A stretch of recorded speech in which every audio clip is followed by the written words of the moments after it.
Hello everyone, I hope you are all doing well. In this video, I'm going to talk about the calculus derivatives and integrals. The first part is actually focused on the derivatives. We're going to use this example, f of x equals x raised to the power 2 to illustrate the logic behind it, and because f of x also can be substituted using y. This is just a function, of course it's an equation, you can use y also. So we have like a dark blue dot reside in this spot of the curve, and then you have another light green color, maybe so like light color, however what it is, cyan, maybe it's a cyan color. I choose the color, and you have a distance of h, and then this is the corresponding x is x plus h. They have a distance of h is covered in this area, and then you have the y value at this area. The fx is the y value is at this spot, and then you have this spot. It's like a invisible blocks. And then we can have a look at the actual value, because we're calculating the slopes that is tangent to the curve, because it's different.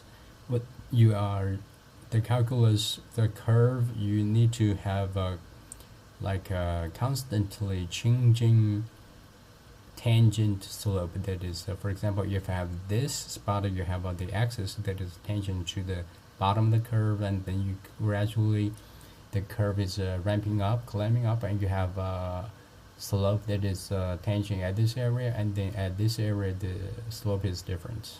So that is how it is.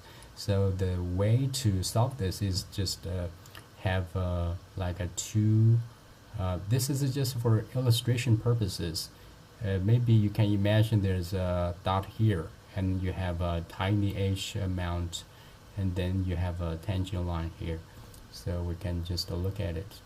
When we have this formula equation, f of x equals x, we want to calculate the derivatives.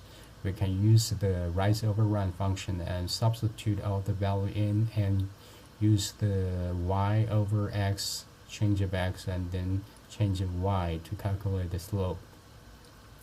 After substituting the value in, we have the first spot, and then this spot, and then this is the y. You have the y because we're calculating the difference.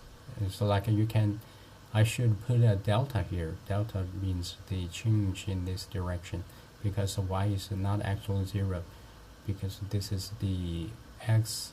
And you can imagine, I need to also should have put a pair of parentheses over it. It becomes easier. This is the x coordinate, y coordinate, x coordinate, y coordinate. So this is the x coordinate. There's a difference of h, and y coordinates. There's a difference of h inside. It's actually before the square. It needs to add h. So the value is the x plus h and then squared. So this is how it is. And then we just plug those values in, and then we expand x plus h and raised to the power square. You can expand it using like identical ones, and then calculate it. It's like it shares the same power. You can just subtract it and simplify the equation, and then later on you strike out the identical numerator and denominator. You have 2x plus h. At that point, because we're using the limit to let the h approaching 0, thus h is shrinking, and this the cyan colored dot is sliding down and moving closely to this spot. Then, for example, if this spot is 30, maybe 35, and then you have a tiny amount, 35, you just give it 0.5, then 2x plus, that is a 30 plus 0.5, 0.5 becomes insignificant, or you giving even a smaller value to the h, and then each variable, so that it becomes a 30 plus 0.1 or even smaller, then you can just round it up or round it down, however it is. You can basically ignore the h value. Okay, this is how it is, the slope. You calculate and substitute using rise over run, and then it can be applied to other areas. It's like you can calculate the area under the curve or even between two functions, and then the calculation of area under the curve is simplified using the rectangle.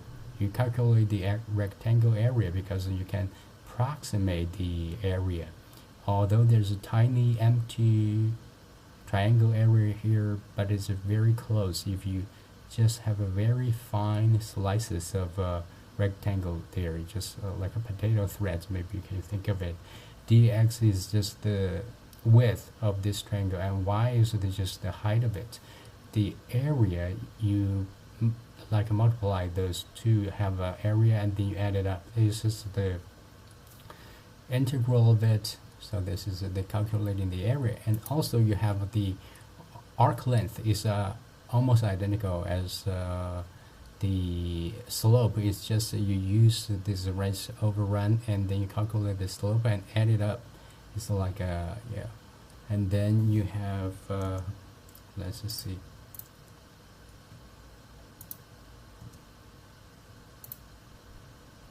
You have a volume scenario.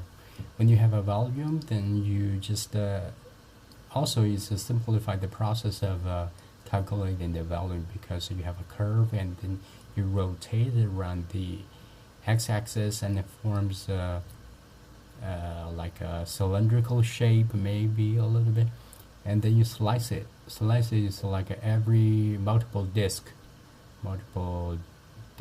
maybe. Oh, it's like a disc if you slice very finely. Just this is probably is not a proper illustration for it. However, it's the same logic. You added up those sliced part of it. For example, if because those calculating the slope and calculating the area are all can be visualized using just 2D. However, when we're dealing with the volume, we're actually rotating around the x-axis. Let's just assume it's the x-axis. We can illustrate it using SolidWorks. Maybe can do a better job. Then we can shrink it, zoom out, form some curves on top it, maybe like this.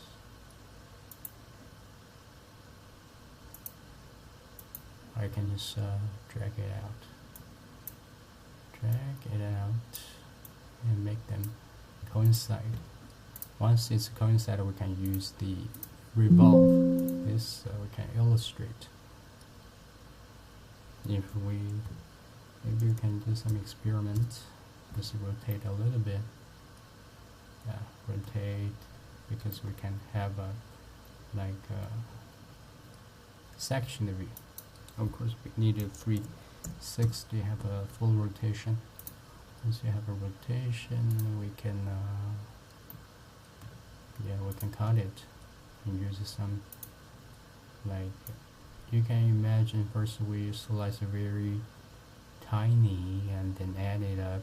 The width is very tiny, add those discs up gradually. You have the volume of a curve that is rotating around the axis.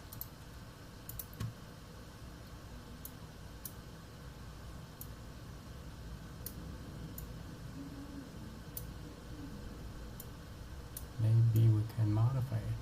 It just looks kind of weird. Okay, maybe like this.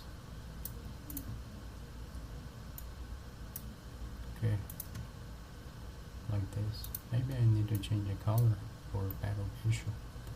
It's like this. We need to calculate it because it's revolved around the x-axis, just like a disk. You add it up, gradually one by one.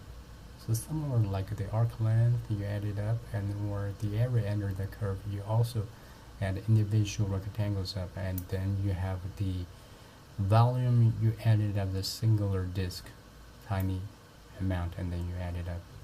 This is why it's called integral. You integrate those disks. Thanks.